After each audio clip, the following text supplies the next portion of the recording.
wouldn't have done it. And what is that? I mean, I think about that, and I think about what it looks like for young people and older people now with the ease of our communications, how simple it is to, I mean, in the same energy that we go and like a post on Facebook or any of these social media, what it takes to type a couple of words and just offer some positivity. And we can do that through that medium. You know, I'm into that too. I'm not sitting off here some oldster. I'm not touching that electronic stuff.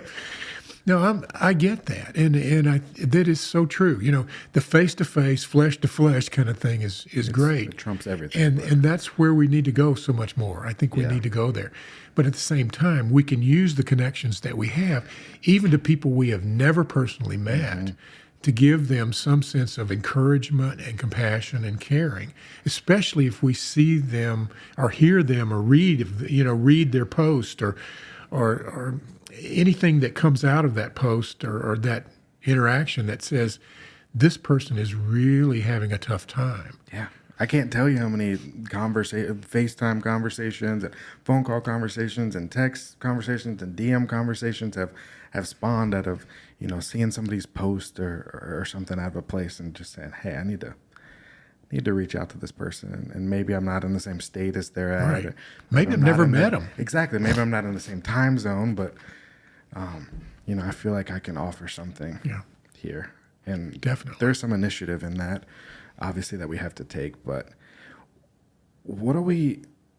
I mean, one of the things that I'm reading is 20% of high school, or of that 15 to 24-year-old age group, have suicidal thoughts at a time or not. And I'm certain, I mean, as you know, being an adult and an older adult certainly doesn't absolve you from having those thoughts. No. In fact, the largest, the highest percentage in the most recent 2020 data from the CDC is that people who are in advanced age are the highest percentage per 100,000 right now. That's the first time that's happened.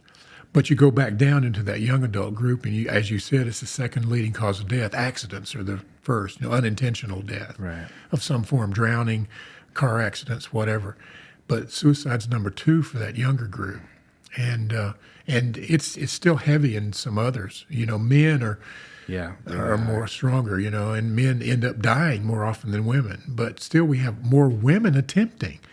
The intent, I think, is just as serious. Just the men end up with guns. Yeah. Literally, firearms are about 50% of the deaths related to suicide. So men are the ones who pick up that kind of a means more often than women do. What do we do when we start to feel this energy? Because, you know, it can be a thing that happens really, really gradually over time. Yeah. And it can happen so slowly and progressive, you know, and gradually that you don't even recognize it. But it can be a thing that happens really suddenly when your predicament hits you or life circumstances happen. But what do we do when we feel ourselves kind of being sucked down to this place? Yeah.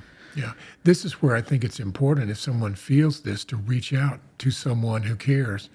And you know who's going to care. Now, I obviously come from 2 areas. In dealing with ministry, I know there are all kinds of ministers, and there are some people who have some odd ideas about suicide, I'm afraid to say. But somebody who's open-minded, somebody in a church setting who's caring and will listen and appreciate you.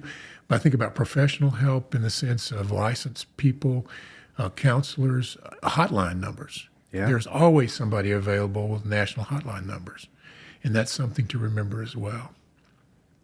Yeah, there's,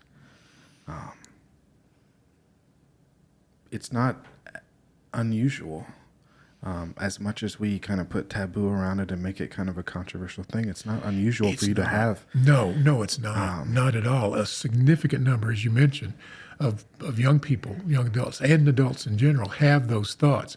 The important thing to remember, even in talking with someone who has those thoughts, is to know that a much smaller number of, let me just draw out some numbers. I got a number real quick. Yeah, no. In 2020, and this is probably underreported, and some of this is extrapolated data, 12.2 million adults seriously thought about suicide, all ages. 3.2 million adults made a plan to do it, But only 1.2 million adults attempted suicide, and 45,000, almost 50,000, actually died by suicide in 2020. So the thing I think that we need to know, and what we can tell somebody who's thinking about this, just because you have the thoughts does not mean it has to end in death. Yeah. This is something you don't have to do. There are other ways. There's hope. There's hope in connecting with somebody who cares. There's hope in us finding help that you need.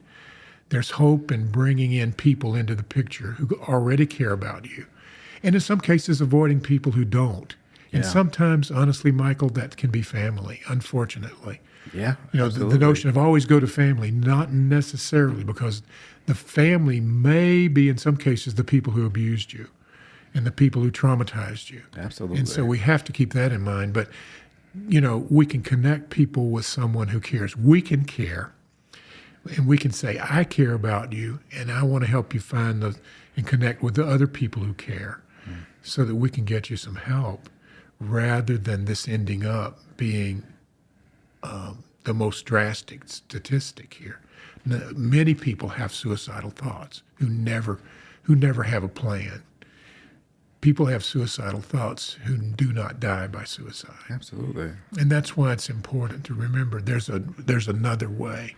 Let's find out ways to help you deal with the pain that you're dealing with the struggle that you're dealing with, in a way that can help you find new meaning in life, rather than ending it all, even though it seems like that's the only way out right now. Yeah. Gotta be side by side.